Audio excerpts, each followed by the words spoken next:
4525 जो Dubai fly airline की charter flight है, वो वहाँ से रवाना होगी दुबई से, और दुबई के बाद ये उन्होंने आना है इस्लामाबाद। कोई तकरीबन 12:30 बजे के करीब टेंटेटिव टाइम है इस्लामाबाद इंटरनेशनल एयरपोर्ट पे उनकी लैंडिंग का, जहाँ पर उनका कोई 1 से 1.5 घंटे के दरमियान जो है वो क़याम है मुख्तलिफ, जहाँ उनकी इमिग्रेशन और दीगर जो कानूनी रिक्वायरमेंट्स हैं वो पूरी होंगी। और उसके बाद मियां नवाज शरीफ साहब जो हैं वो तकरीबन 1-1.5 घंटे के बाद रवाना हो जाएंगे इस्लामाबाद से अपनी जो असल डेस्टिनेशन है लाहौर उसके लिए, जहाँ आज उनका 2:30 पे जो है वो टाइम के मुताबिक वो लाहौर एयरपोर्ट पर लैंडिंग करेंगे, जहाँ से उन्होंने फिर रवाना होना है। आज का जो उनका बड़ा शो है मीनार पाकिस्तान ग्रेटर इकबाल पार्क पर, जहाँ मुस्लिम लीग नून जो है उनकी वापसी पर एक बहुत बड़ा जलसा जो है उसका एहतमाम कर रही है। वहाँ जाएंगे, फिर उनका खिताब है वहाँ पे, और उसके बाद फिर उनकी 4 साल बाद अपने घर जो है जाती उमरा में वापसी होगी। तो ये आज का शेड्यूल है। जो रवानगी से पहले उन्होंने गुफ्तगू की है वो बड़ी इंपॉर्टेंट है इस लिहाज से कि जिसमें उन्होंने ये इशारा दिया है आम इंतखाबात का, कि इलेक्शन शेड्यूल का जो प्रोसेस है वो शुरू हो चुका है और वो उनकी जमात है आम इंतखाबात में हिस्सा लेने के लिए तैयार है। दूसरा उन्होंने एनालाइज किया है पाकिस्तान के जो माशी हालात है और कंपेरिजन किया है 2017 का, जब वो बतौर प्राइम मिनिस्टर जब उनको डिस्क्वालीफाई हुए थे और उसके बाद कंसिक्वेंटली उनको किडनैप से साउथ अरेबिया में और इवन फील्ड में, उसका और आज के हालात का कंपैरिजन करते हुए कंपैरिजन किया। साथ उन्होंने कुछ सवाल उठाए हैं जिसमें उन्होंने कहा है कि ये मुल्क के हालात तो इसराब कुन है, परेशान कुन है, लेकिन जानने वाली बात यह है कि ये हालात क्यों पैदा हुए, और नंबर 2 कि इन हालात को हमने खुद ही ठीक करना है। जी तारिक चौधरी, थोड़ी सी इन्फॉर्मेशन उनकी फ़्लाइट के हवाले से भी आपसे जानना चाहते हैं, अगर आपके पास इन्फॉर्मेशन हो। बताया जा रहा है कि ये चार्टर तैयारा है, फिर इसमें एक बड़ी तादाद में लोग मौजूद हैं। क्या मीडिया पर्सनालिटीज़ भी इस फ्लाइट में उनके साथ मौजूद हैं, और मुकम्मल तौर पर कितने अफराद हैं इस फ्लाइट में? जी, अभी तक जो हम तक लिस्ट पहुंची थी उसमें 190 से 95 तक अफराद की लिस्ट हमारे पास आई थी, जिसमें उनकी पार्टी के मुख्तलिफ उनके दोस्त भी हैं, पार्टी के रहनुमा भी हैं, खास तौर पे ओवरसीज पाकिस्तानी जो मुस्लिम लीग नून के सपोर्टर हैं वो भी हैं, और उसके अलावा पाकिस्तानी मीडिया के जो दुबई में और लंदन में कुछ नुमाइंदे हैं वो उनके साथ हैं। बैनुल-अक़वामी जो मुख्तलिफ TV चैनल या रेडियो नेटवर्क्स हैं उनके नुमाइंदे उनके साथ मौजूद हैं, और कुछ लोग पाकिस्तान से, इस्लामाबाद से, बाकी शहरों से मीडिया पर्सन हैं वो गए हैं जो उनके साथ दुबई से इस्लामाबाद फ्लाई करेंगे, और फिर इस्लामाबाद से वो हो सकता है लाहौर भी उनके साथ जाएं। तो मीडिया के नुमाइंदगान हैं, उनके पार्टी के वर्कर्स हैं, और कुछ मियां नवाज शरीफ साहब के जो दरीना दोस्त हैं वो भी उनके साथ इस फ्लाइट में मौजूद हैं। ठीक है तारिक चौधरी, इस्लामाबाद पहुंचने के बाद क्या उनका रूट होगा? पहले कहा गया था कि हेलीकॉप्टर से, फिर उसके बाद कहा गया था कि गाड़ियों के जरिए काफिला जाएगा, लेकिन फिर दोबारा से वही हेलीकॉप्टर की सिचुएशन सामने आ रही थी। क्या रूट होगा उनका? हेलीकॉप्टर से ही जाएंगे या गाड़ियों के काफिले की सूरत में लाहौर पहुंचेंगे? देखिए, जहाँ तक मेरी इत्तलात है, ये जो प्यारा है दुबई फ्लाई एयर का, यही प्यारा उनको लेके जा सकता है, क्योंकि यहाँ उनकी इस्लामाबाद में पहले उनकी इमिग्रेशन होनी है, क्योंकि जब वो रवाना हो गए थे तो इस्लामाबाद से ही, अगर तो लाहौर से रवाना हुए थे, लेकिन चूंकि उन पर इल्ज़ाम और जो वज़ीर समात मुकदमात हैं वो इस्लामाबाद हाई कोर्ट की जुरिस्डिक्शन में है, तो उन्होंने टेक्निकली यहीं इस्लामाबाद में उतरने का उन्होंने इंतखाब किया और यहीं पर उनकी इमिग्रेशन हो जाएगी, क्योंकि ज़ाहिर है वो इंटरनेशनल ट्रैवलिंग कर रहे हैं। लेकिन जब यहाँ पर उनकी इमिग्रेशन वगैरह हो जाएगी और वो लोग जो कि गैर मुल्की पासपोर्टों पर होंगे या पाकिस्तान की सबकी इमिग्रेशन जब यहाँ हो जाएगी, फिर इतलात यही है कि वो इसी प्यारे को लेके जाएंगे लाहौर, और लाहौर से फिर वो जो है वो डोमेस्टिक पैसेंजर उतरेंगे।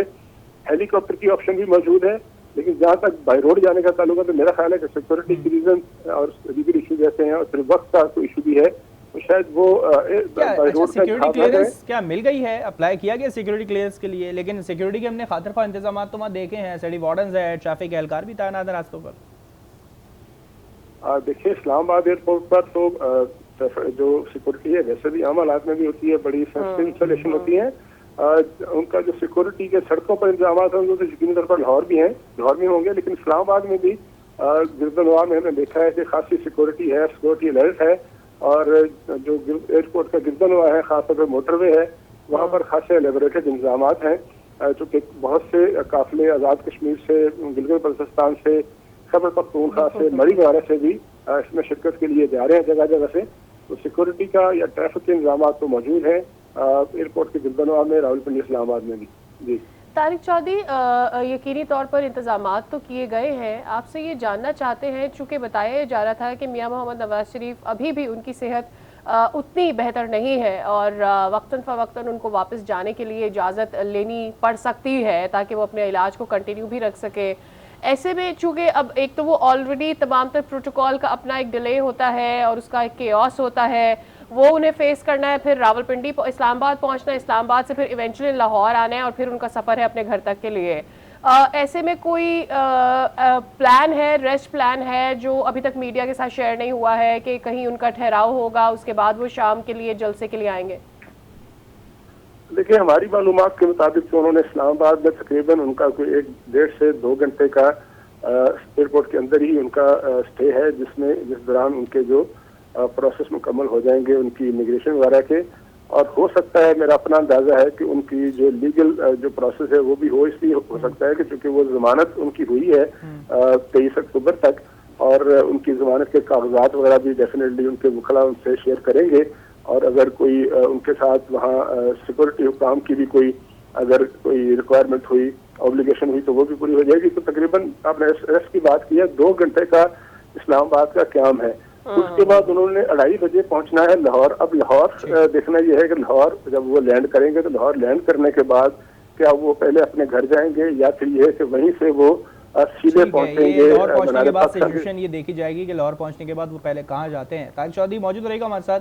Shaukat Paracha senior anchor person हमारे साथ मौजूद है। शौकत पराचा, नवाज शरीफ इस वक्त दुबई में मौजूद हैं, एयरपोर्ट पर उन्होंने गुफ्तगू की, उसमें उन्होंने काफ़ी चीज़ों के ऊपर बात की। पहले तो उन्होंने यही गुफ्तगू की कि उनकी पहली तरजीह क्या है, फिर उसके साथ उन्होंने इलेक्शन के ऊपर गुफ्तगू की, फिर उसमें एक पॉइंट और दिया कि हम 28 मई वाले हैं, 9 मई वाले नहीं हैं। कैसे देखा आपने पहले उनकी गुफ्तगू को? देखें मियाँ साहब अब चौथी बार वापस आ रहे हैं और उसके बाद जो उन्होंने बातें की हैं यही मुझे उनका अब एजेंडा नज़र आ रहा है। नंबर 1 कि 2017 की उन्होंने बात की कि 2017 का पाकिस्तान कहाँ था और अब कहाँ है। तो यकीनन वो आज जब रात को तकरीर करेंगे तो उसमें 2017 या उससे पहले का जो डेवलपमेंट प्रोसेस है यकीनन उसमें सी पैक आ जाता है, या उससे पहले मोटरवेज थे, उससे पहले हाईवेज उन्होंने बनवाई थी। उनके जो क्रेडिट पे चीज़ें हैं वो हर एक चीज़ को थ्रेडबेयर बयान करेंगे और फिर 2017 के बाद पीटीआई हुकूमत के साथ अपना जिस तरह वो अभी भी कह रहे थे वो उसका कंपैरिजन ज़रूर करेंगे। दूसरी बात जो 28 मई वाली है, बड़ी अच्छी उन्होंने एक सिमिली पेश की कि हम 9 मई वाले नहीं हैं, 28 मई वाले हैं। 28 मई को क्या था, पाकिस्तान ने एटमी बम का तजर्बा किया था, पाकिस्तान एक जौहरी ताकत बना था, पाकिस्तान का दिफा मजबूत हुआ था। 9 मई में फौज पे अटैक हुए थे, कोर कमांडर हाउस जिना हाउस लाहौर में उसको जलाया गया, मियाँ वाली एयरबेस पे अटैक हुआ, पेशावर में बाला हज़ार पे अटैक हुआ। तो वो उस कंपैरेटिव सेंस में बात कर रहे हैं। सबसे अहम बात यह है कि आज रात जब जो मुझे थोड़ा बहुत इंफॉर्मेशन मिली है वो बाकायदा उस तकरीर में 2 हवालों से अपना प्लान देंगे। एक तो प्लान होगा कि वो पाकिस्तान में किस तरह से जो पाकिस्तान की मईशत है, पाकिस्तान की इकोनॉमिक सिचुएशन है, पाकिस्तान की गिरती हुई मईशत है रादर, उसको कैसे संभालेंगे, उनका क्या विजन है।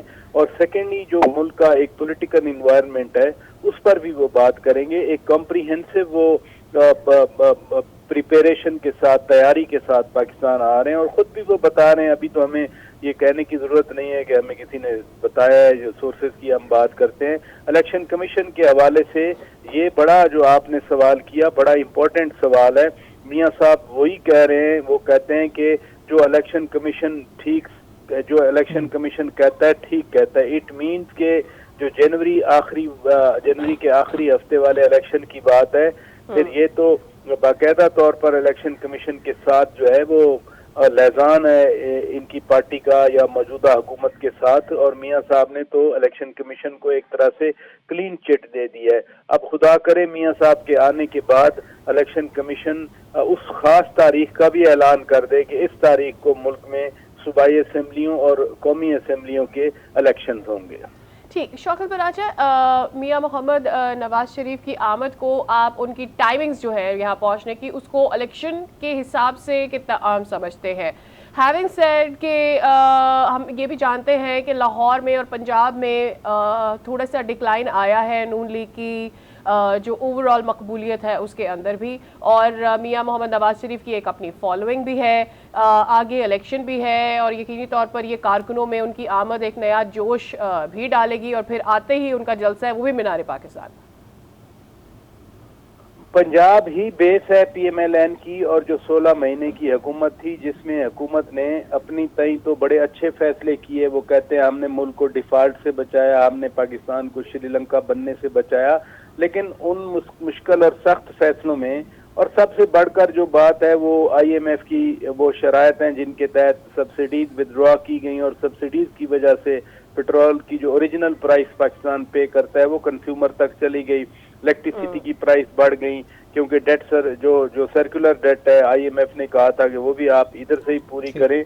तो वो कॉस्ट है जो एक आम पाकिस्तानी शहरी, एक मिडिल क्लास का पाकिस्तानी शहरी जिसकी पॉकेट्स पे, जिसकी अपनी जाती मईशत पे इतना बोझ पड़ा, वो बहुत बड़ी हैवी कॉस्ट है। और मियां साहब का जहाँ तक आपका ये सवाल है इलेक्शन के हवाले से, यकीनन उनका वापस आना, क्योंकि उन्होंने अपनी पार्टी को संभालना है। इमेजिन अगर ये जनवरी के इलेक्शन में मियां मोहम्मद नवाज शरीफ साहब वापस नहीं आते तो पार्टी का क्या हाल होता। पार्टी को बहुत नुकसान हो चुका है। पार्टी को मियां साहब ने, तो वो जो पुराने मियां साहब के अपने ताल्लुकात हैं जिसमें बहुत सारे लोग इनकी पार्टी से निकल चुके हैं, मियां साहब उनको कैसे वापस लाते हैं, और उनकी जगह जिन लोगों ने पंजाब में खास तौर पर PTI के हाथों मार खाई, जेलों में गए, वो मियां साहब उनको कैसे अकोमोडेट करेंगे। ये बहुत बड़ी मियां साहब की जो पॉलिटिकल कैपेसिटी है, सिगेस्टी है, उसका टेस्ट होगा कि मुख्तलिफ लोग पाकिस्तान में और ख़ास तौर पर पंजाब में हर जिले में बड़ी बड़ी फैमिलीज हैं। वो फैमिलीज कभी एक पार्टी में हो जाती हैं तो दूसरी पार्टी में हो जाती है। उनको आने से पता लगेगा कि क्या मामलात होते हैं, और जिस तरह से भी आपने ये सवाल उठाया कि अगर ये नहीं आते तो नून लीग की सियासत का क्या होता है। शौकत पराचा और तारिक चौधरी हमें अपडेट करते हैं। आप दोनों का बहुत शुक्रिया।